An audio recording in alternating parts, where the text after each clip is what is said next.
Hi guys, तो कैसे हैं आप सब। सो गाइस, जैसे कि आप सब जानते हैं अपनी एनसीईआरटी कवर कर रहे हैं। तो आज हम अपनी एनसीईआरटी की जो क्लास 7 की बुक है हिस्ट्री, उसका आज हम 7 चैप्टर पढ़ेंगे, जिसका नाम है जनजातियां, खाना बदोश और एक जगह बसे हुए समुदाय। तो आज हम इन सब के बारे में पढ़ने वाले हैं। तो शुरू करते हैं अपने चैप्टर को। तो गाइस, जैसे कि आप पिछले चैप्टर पढ़ कर आए थे, तो जैसे कि हमने पिछले चैप्टर में पढ़ा था कि कोई राज्य अस्तित्व में आ रहा था, बड़ा होता जा रहा था और कोई ऐसे राज्य का पतन हो रहा था, मतलब कोई राज्य गिरता जा रहा था। तो जैसे कि पिछले चैप्टर पढ़ कर आए थे कि ये राज्य जो थे, राज्यों का उत्थान और पतन होता जा रहा था। और ये जो उत्थान पतन, मतलब ये जो उठक पटक थी, इसी के बीच में ही जो कलाएं और जो दस्तकारियां थी और उत्पादन और गतिविधियों की जो नई नई किस्में और शहर गांवों में ये जो थे फल फूल रही थी। और जो एक लंबे समय के अंतराल में ये कई महत्वपूर्ण राजनीतिक और सामाजिक और आर्थिक परिवर्तन हुए।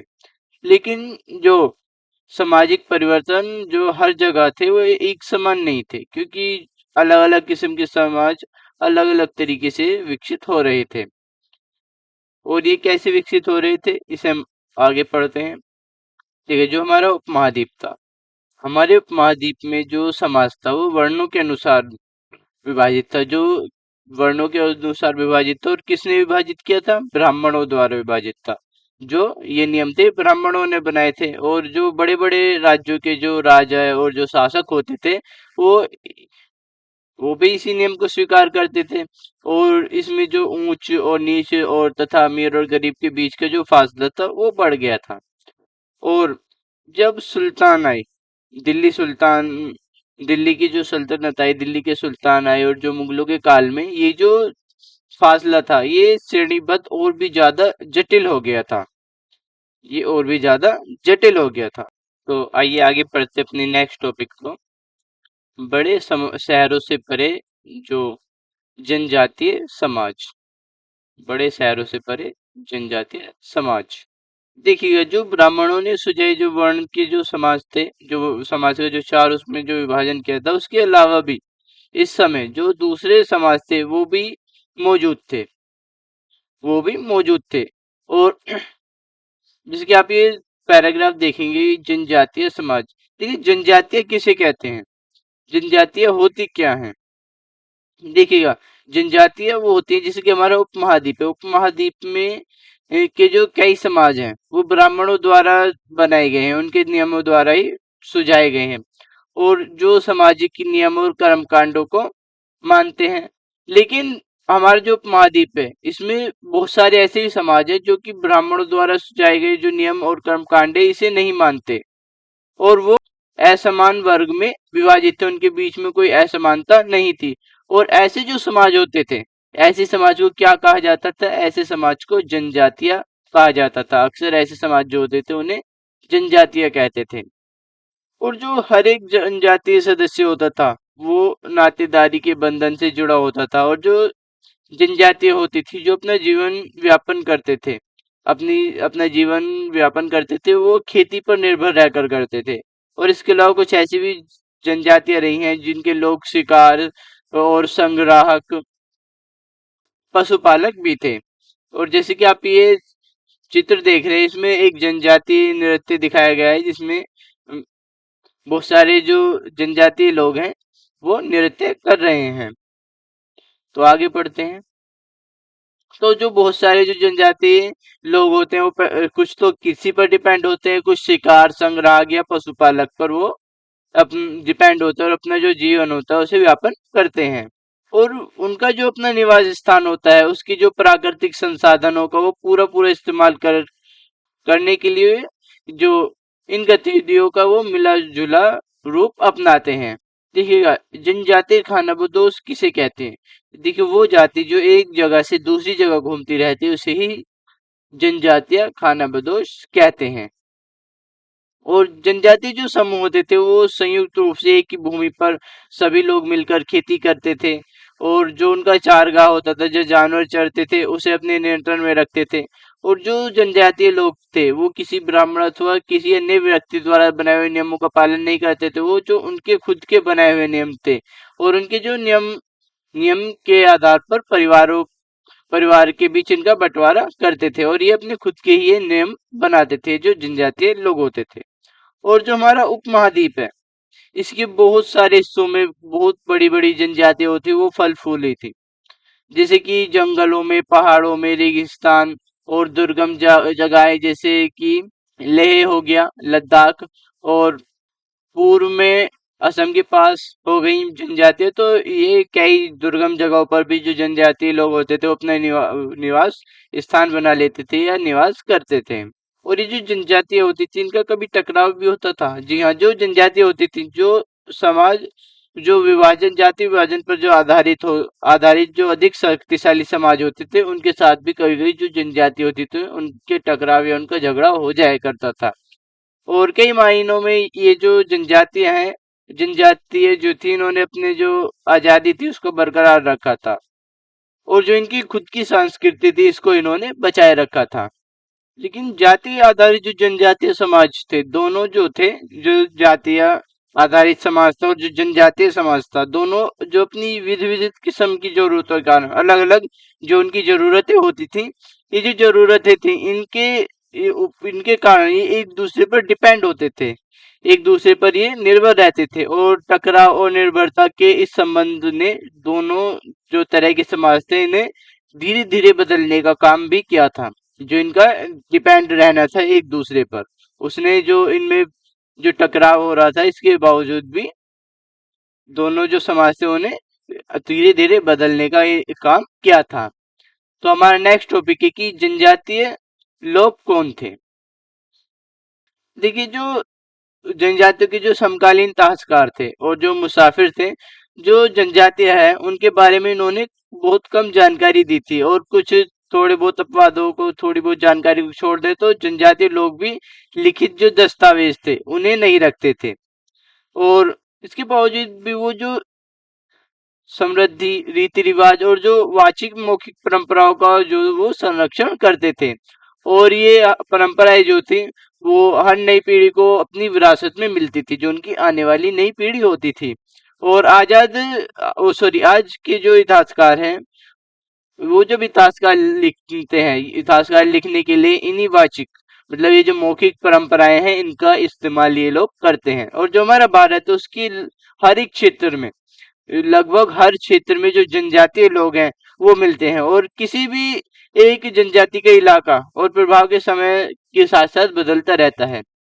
जैसे कि कुछ जो शक्तिशाली जनजातियों का बड़ा इलाका नियंत्रण में था, जैसे कि पंजाब की खोखर जनजाति, जो कि 13वीं और 14वीं सदी के दौरान ये जो जनजाति थी बहुत ज्यादा प्रभावशाली थी। देखिए, जो जनजातियों का जितने ज्यादा बड़े क्षेत्र पर नियंत्रण हो जाता था तो ज्यादा प्रभावशाली या शक्तिशाली जनजातियां भी हो जाती थी। इसके अलावा छोटी छोटी जनजातियां भी होती थी और कुछ जनजातियां शक्तिशाली और विशाल जनजाति, जैसे पंजाब की अभी बताया खोखर जनजाति, ये काफी विशाल थी। और बाद में जो गख्खर लोग थे वो बहुत ज्यादा महत्वपूर्ण हो गए थे और उनके जो मुखिया थे जिनका नाम कमाल खान गख्खर, को जो बादशाह अकबर थे, जो मुगल बादशाह अकबर थे, उन्होंने अपने शासन काल में उन्हें मानसबदार भी बनाया था। और मुल्तान सिंध में मुगलों द्वारा अधीन कर लिए जाने से पहले, जो मुल्तान और सिंध था जब मुगलों ने इसे अपने अधीन कर लिया था, इसे अधीन करने के जाने से जो पहले जो लंगा और अरुगन जो थे, जो लोग थे, इन लोगों का जो प्रभुत्व था वो अत्यंत ही विस्तृत क्षेत्र पर इन लोगों का प्रभुत्व था। मतलब प्रभुत्व जो था वो अत्यंत ही विस्तृत क्षेत्र पर इन लोगों का प्रभुत्व था। जैसे कि आप यहाँ पर देखेंगे कि जो अफगानिस्तान है, यहाँ पर गख्खर हो गया और खोकर और अरुगन, जो ये समाज दे रखे हैं, ये प्रमुख जनजातीय समाज है। जो हमारा उपमहाद्वीप है, उस जो भारतीय उपमहाद्वीप है इसमें विस्तृत, इसमें जो प्रमुख जो जनजाति है उन्हें दे रखा है। भील हो गया और चेर हो गया, कोच, यहाँ पर ओहम जो कि असम की एक बहुत ही प्रमुख जनजातियां थी, और कोली, और यहाँ पर जटवास और समास और लंगा, गोंड, खोंड, कोयासी, ये सभी जो भारत की प्रमुख जनजातियां थी। तो जैसे कि जो ये लोग थे लंगा और अरोगन, इनका जो प्रभुत्व था वो एक विस्तृत बहुत ही विशाल क्षेत्र पर था। तो उत्तर पश्चिम में एक और विशाल जनजाति थी, जो एक विशाल शक्तिशाली जनजाति थी, जो थी बलोच। बलोच जो थी वो काफी विशाल और शक्तिशाली जनजाति थी। और ये जो लोग थे, ये लोग अलग अलग मुखिया वाले जो कई छोटे छोटे कुल होते हैं, कुल वो होते हैं जिसकी परिवार या घरों में एक ऐसा समूह को कुल कहते हैं जो कि पूर्वजों की संतान होने का दावा करता है। और जो जनजातीय होते थे, जनजातीय संगठन, वो नातेदारी और कुल संबंधित निष्ठा पर ये आधारित होते थे, जैसे कि हम पीछे पढ़कर आए हैं। तो जो बलोच थे, बलोच में ये लोग अलग अलग मुख्य वाले कई छोटे छोटे जो कुल होते थे उसमें बटे हुए होते थे। और पश्चिम हिमालय में गड्डी मतलब गडरियों की जो जनजाति थी, गड्डी गडरियों की जनजाति, और उपमहाद्वीप के जो सुदूर उत्तर पूर्वी क्षेत्र था, तो उत्तर पूर्व में नागा और ओहम और कई बहुत सारी जो दूसरी जो जनजातियां थी, ये भी प्रभुत्व था इन जनजातियों का। और जो आज जो हमारा बिहार और झारखंड है, उसके कई जो इलाके थे, कई इलाकों में 12वीं सदी तक चेर जो सरदार शाहियों का उदय हुआ था। और जो बादशाह अकबर के एक प्रसिद्ध सेनापति जो मानसिंह, जो प्रसिद्ध सेनापति मानसिंह थे, उन्होंने 1551 में जो चेर लोग थे उन पर हमला किया था। और चेर जो थे उन्हें पूरी तरह परास्त कर दिया था, और उनसे काफी अच्छा खासा जो रकम थी उन्होंने लूट ली थी, और काफी अच्छे खासा इन्होंने माल यहाँ से इकट्ठा किया था। लेकिन जो चेर थे, चेर पूरी तरह उनके अधीन नहीं बन गए, बाद में वो आजाद भी हो गए थे। और औरंगजेब के समय में मुगल सेनाओं ने जो चेर के लोगों के कई किलों पर कब्जा किया था, और इस जनजाति को अपने अधीनस्थ बना लिया था। और इस क्षेत्र में रहने वाली जो महत्वपूर्ण जो जनजातियां में मुंडा और संताल थे। और ये जो थे, ये जब उड़ीसा और बंगाल में भी ये जनजातियां जो थी ये रहती थी।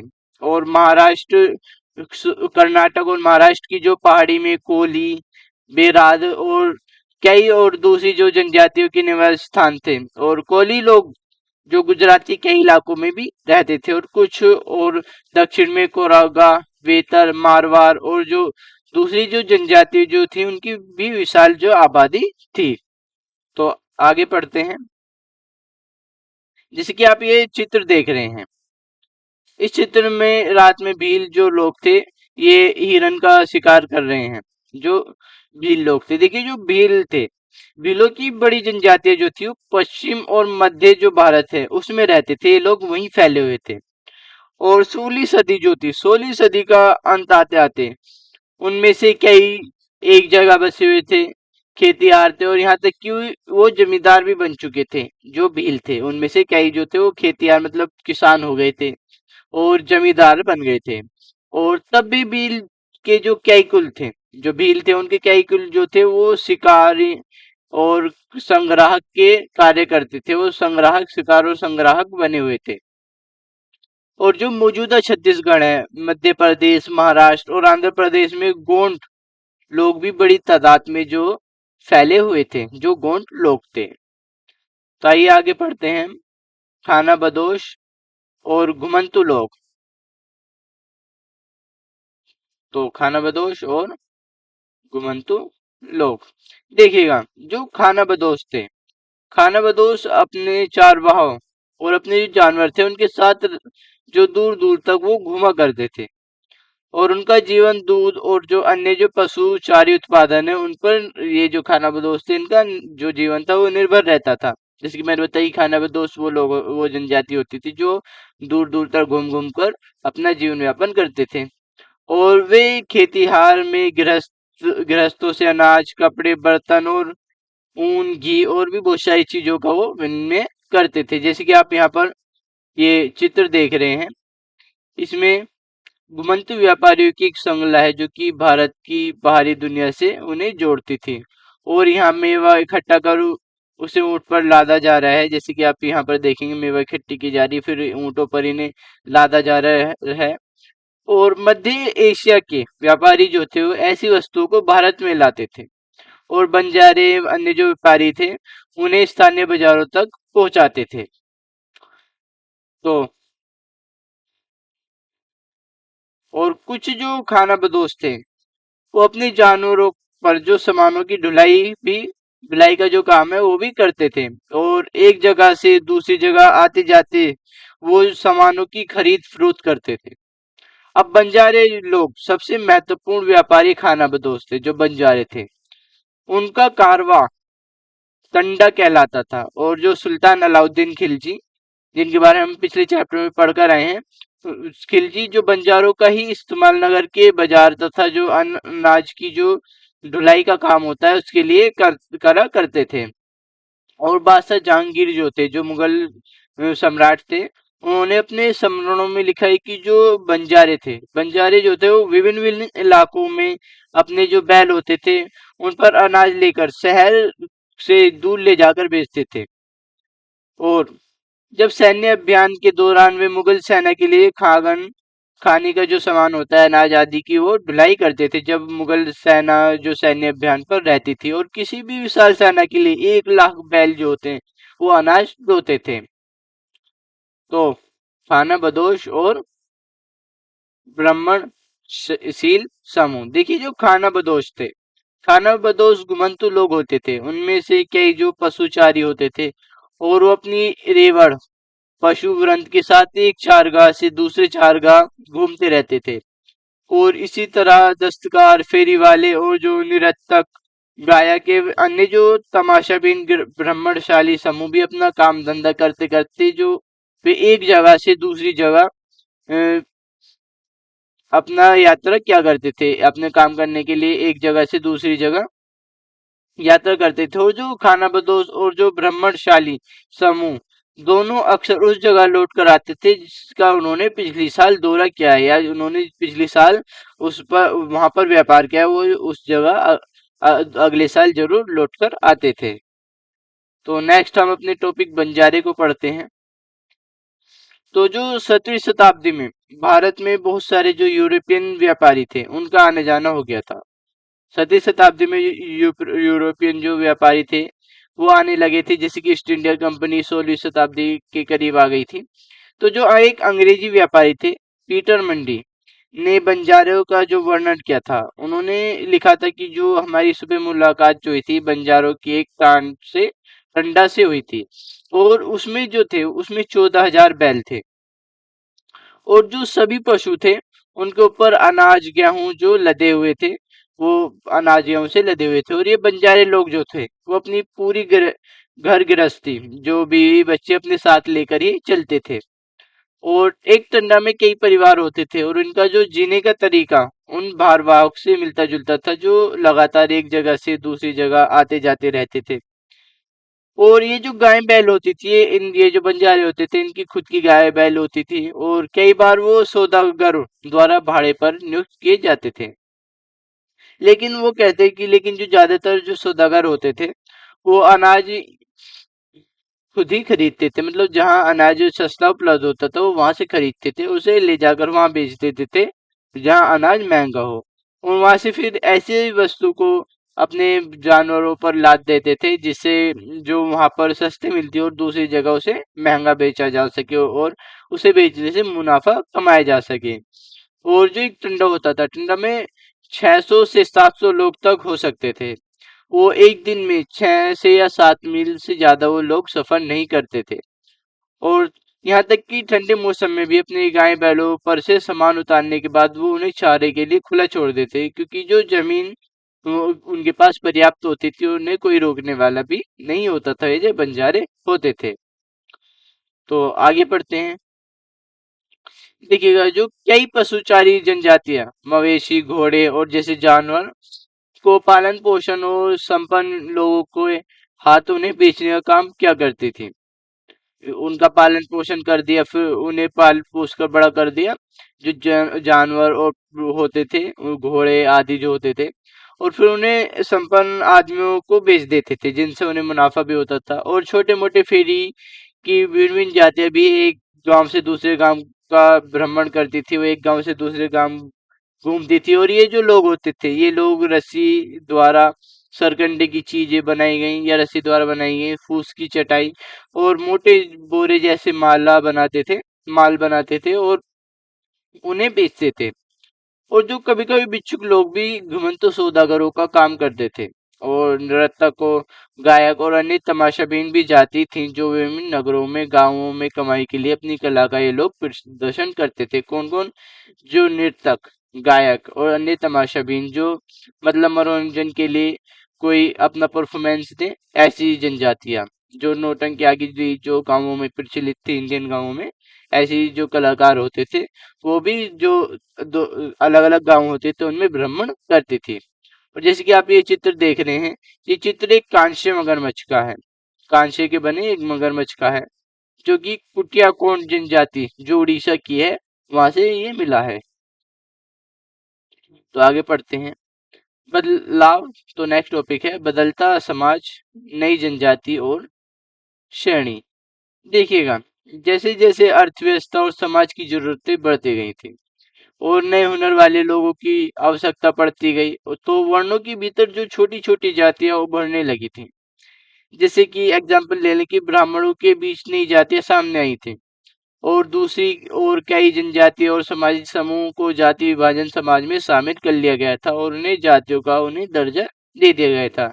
जैसे विशेषज्ञता प्राप्त जो शिल्पकार, सुनार, लोहार, बड़ी, राजमिस्त्री को भी जो ब्राह्मणों द्वारा जातियों के रूप में जो मान्यता दे दी गई थी।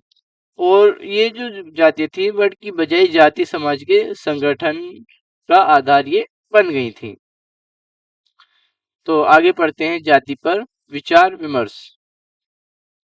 देखिए, जो वर्तमान तमिलनाडु है, वर्तमान तमिलनाडु के तिरुचिरापल्ली जो तालुकु में स्थित जो उय्याकोंडन उदयार की जो 12वीं शताब्दी के अभिलेख में ब्राह्मणों की एक सभा के विचार विमर्श का यहाँ पर जो वर्णन है वो दे रखा है।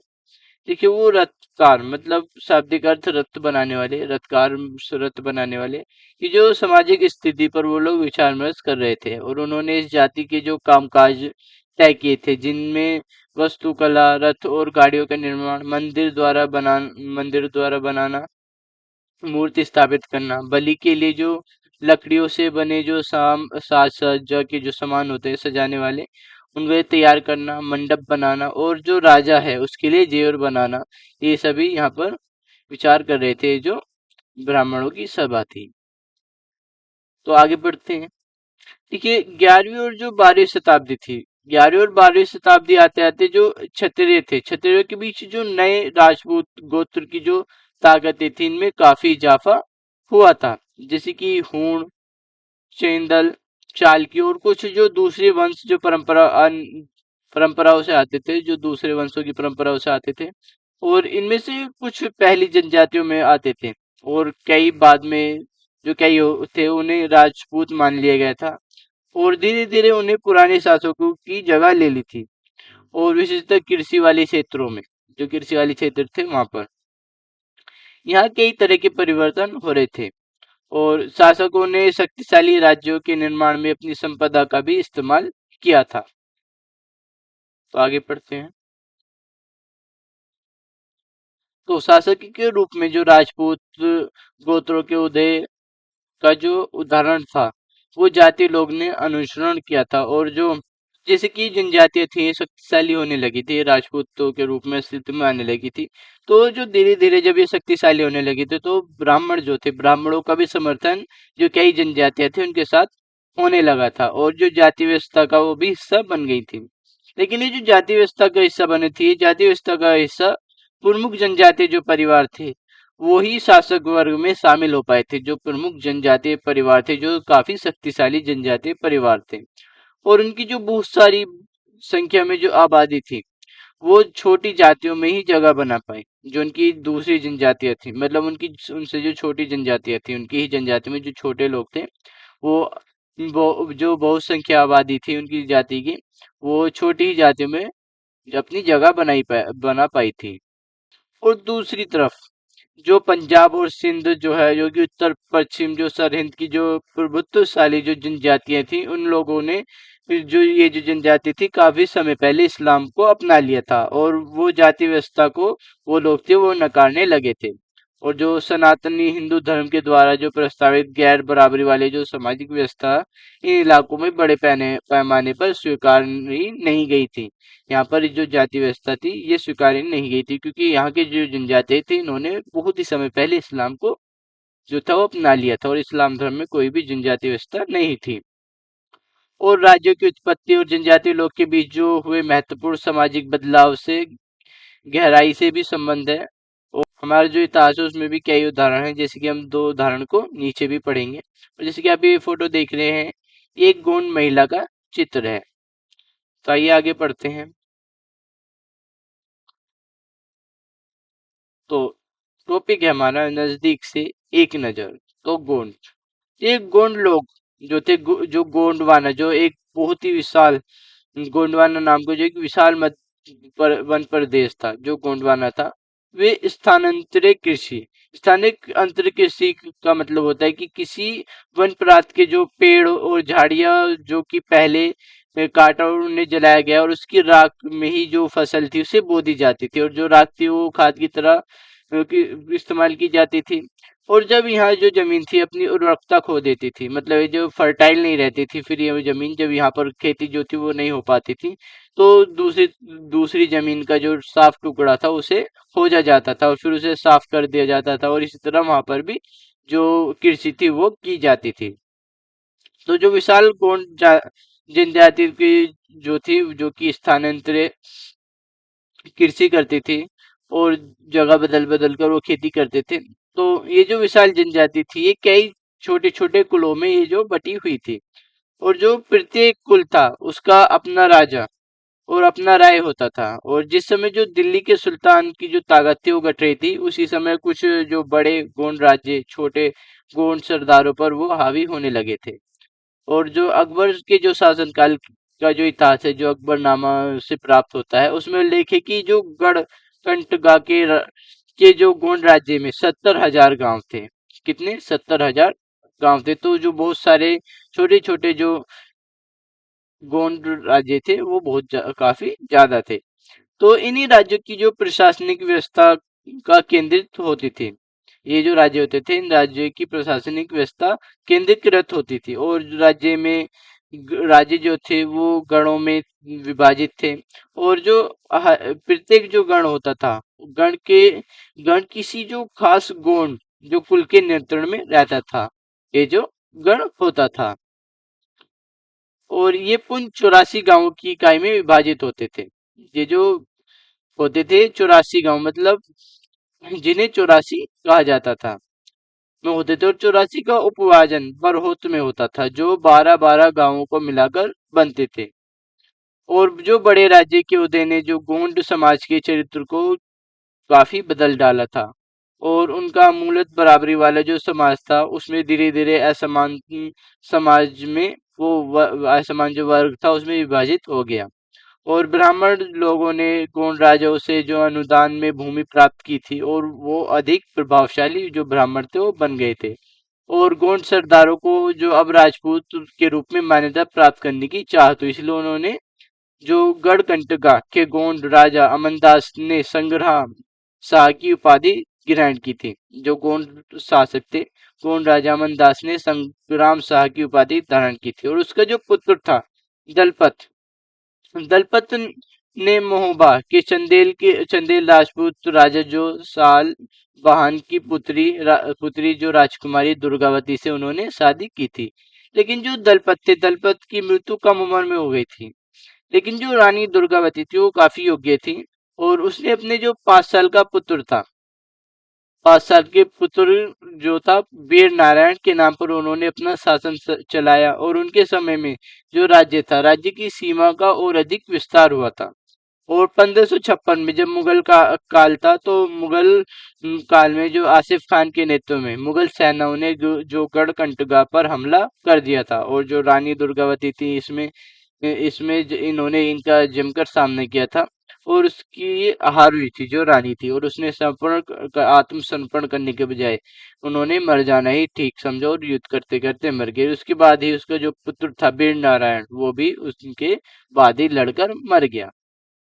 जैसे कि आप यहाँ पर चित्र देख रहे हैं, एक नकाशीदार द्वारा जो दरवाजा है वो नकाशा गया है, जो कि गोंड जनजाति जो बस्तर क्षेत्र है, जो कि प्रेजेंट में मध्य प्रदेश है, वहां से प्राप्त हुआ है। जैसे कि आप यहाँ पर हाथी को देखेंगे, ये बहुत सारे जो जानवर हैं उन्हें के द्वारा तराशा गया है। और जैसे कि आप यहाँ पर गोंड गोंडवाना, जो कि एक विशाल वन प्रदेश था, उसे देखेंगे। जैसे कि बोहरगढ़, गोहरा, कोल्ग, मंडा, चारगढ़, ये सभी जो थी ये यहाँ पर महत्वपूर्ण सूबे थे, और ये सूबा सीमा थी। जैसे कि आप इन्हें देख रहे हैं, ये सूबे की सीमा थी, और ये सरकार थी, जिसकी आप ये डॉट डॉट वाली लाइन देख रहे हैं। तो आइए आगे पढ़ते हैं। तो जो गढ़कट में एक समृद्ध राज्य था, और इसने जो हाथी पकड़ने और हाथी को पकड़कर जो दूसरे राज्य हैं उनमें निर्यात करने के व्यापार में इन्हें काफी अच्छा खासा धन इन्होंने कमाया था। और जब मुगलों ने गोंडों को हराया था, तो उन्होंने लूट में बेशकीमती जो सिक्के थे, सोने आदि का उन्हें मुनाफा हुआ था, और उन्हें हाथी बहुत यत में हाथियां मिल गए थे, और उन्होंने जो राज्य का एक जो भाग था उसमें अपने कब्जे में ले लिया था। और जो बाकी जो राज्य था, वो जो वीर नारायण के जो चाचा थे, चाचा चंद्र शाह को उन्होंने दे दिया था। और गढ़कंटगा के पतन के बावजूद जो गोंड राज्य कुछ समय तक चलता रहा, लेकिन वो काफी कमजोर हो गए थे, और जब बाद में जो अधिक शक्तिशाली जो बुंदेल और मराठे हुए थे, उनके खिलाफ ये संघर्ष करते हुए असफल हुए थे। तो आइए अपने नेक्स्ट टॉपिक को पढ़ते हैं, ओहम।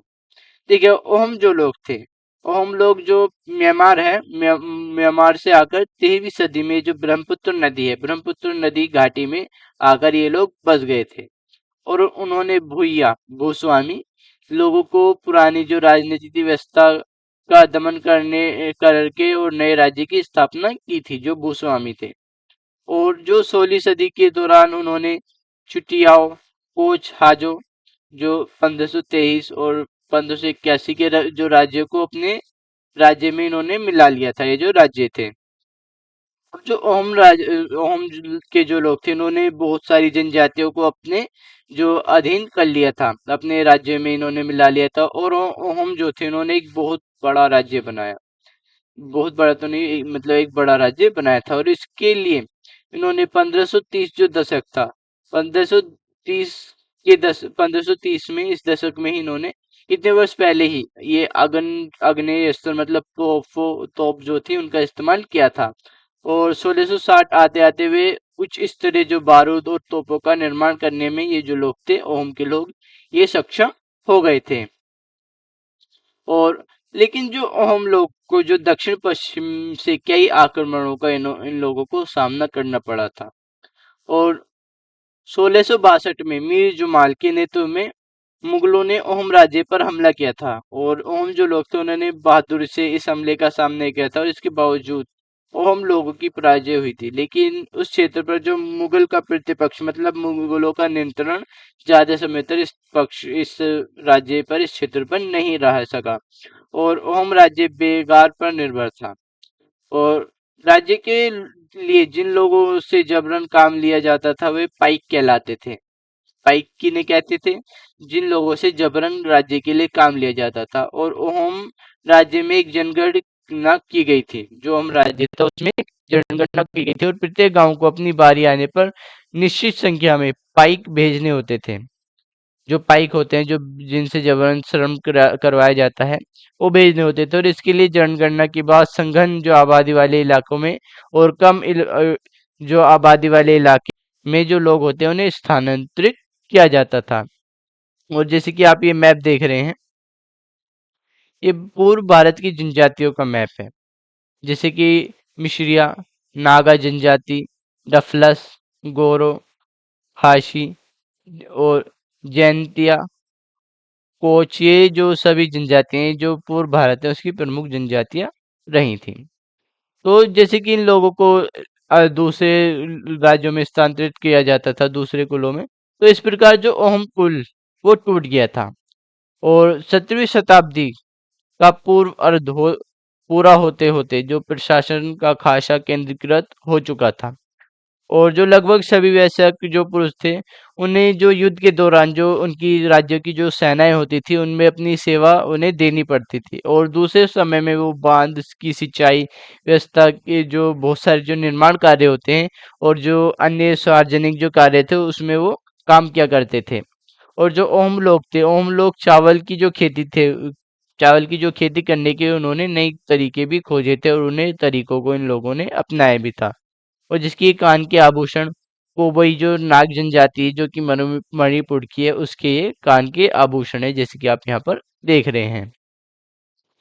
तो ओम के लोगों ने जो नई चावल की खेती के जो तरीके थे उन्हें अपनाया था। तो ओम समाज कुलों में विभाजित था, और उनके क्या कहा जाता था, वो जो कुल थे उन्हें कहा जाता था खेल।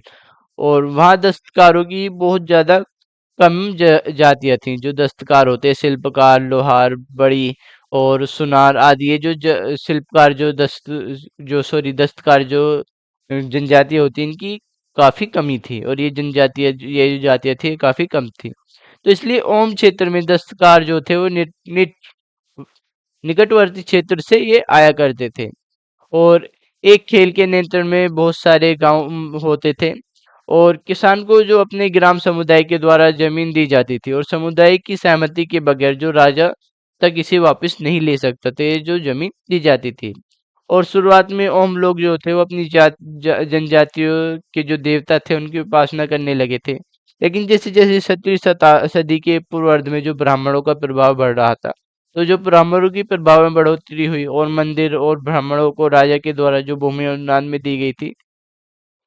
और शिव सिंह के काल में जो 1714 से लेकर 44 के इनका जो काल था, इनके काल में हिंदू धर्म वहाँ का प्रधान धर्म बन गया था। लेकिन जो ओम राजाओं ने हिंदू धर्म को अपनाने के बाद जो उनकी जो परंपरा, उनकी जो संस्कृति और उनकी जो आस्था थी, उससे पूरी तरह इन लोगों ने छोड़ा नहीं था। और ओम जो था एक अत्यंत परिष्कृत समाज था, और कवि और विद्वानों को अनुदान में जमीन यहाँ पर दी जाती थी, और नाट्यक्रम को भी यहाँ पर प्रोत्साहित किया गया था। और संस्कृति की महत्वपूर्ण कृतियाँ, जो संस्कृत है उसकी महत्वपूर्ण कृतियाँ का स्थानीय जो भाषा थी उसमें इन्हें ट्रांसलेट करवाया गया था। और बुरंजी नामक एक ऐतिहासिक जो कृति थी, उस कृति को भी पहले ओम भाषा में और फिर जो असमीय भाषा है उसमें लिखा गया था। तो हमारा नेक्स्ट टॉपिक है निष्कर्ष। तो जिस युग की देखिए हम चर्चा करते हैं, उस युग के दौरान जो उपमहाद्वीप में काफी जो सामाजिक परिवर्तन हुए थे, और जो वर्ण आधारित जो समाज था, और जनजातीय लोगों की जो एक दूसरे के साथ लगातार संपर्क में आते रहे, और इस आदान प्रदान से जो दोनों के समाज में अनुकूल जो प्रभावित प्रक्रिया चलाई। और बहुत सी जो भिन्न भिन्न प्रकार की जो जनजातियां थी, उन्होंने विभिन्न प्रकार की जो आजीविकाएं थी वो अपनाई थी। और कालांतर में उनमें से कई जो जनजाति आधारित समाज भी शामिल हो गए थे। लेकिन कईयों ने जो जनजातीय व्यवस्था और सनातन हिंदू धर्म दोनों को ही नकार दिया था।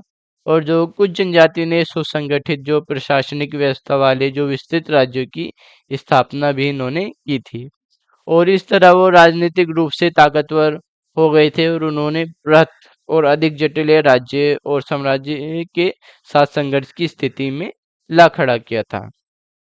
तो हमारा जो नेक्स्ट टॉपिक है वो है मंगोल।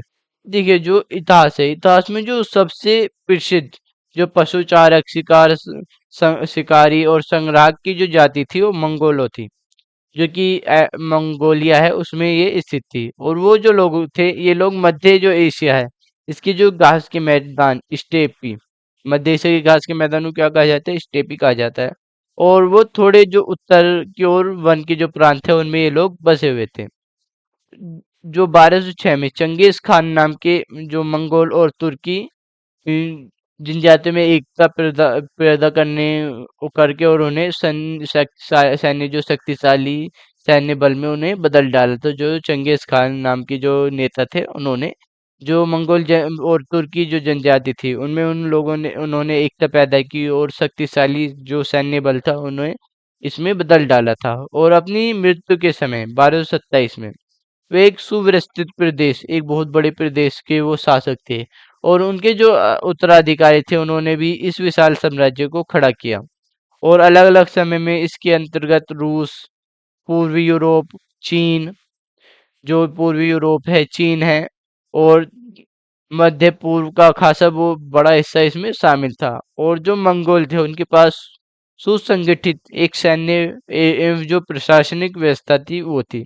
और ये विभिन्न जाति और धार्मिक समूह के समर्थन पर आधारित थी, इनकी जो सुसंगठित सैन्य और प्रशासनिक व्यवस्था थी।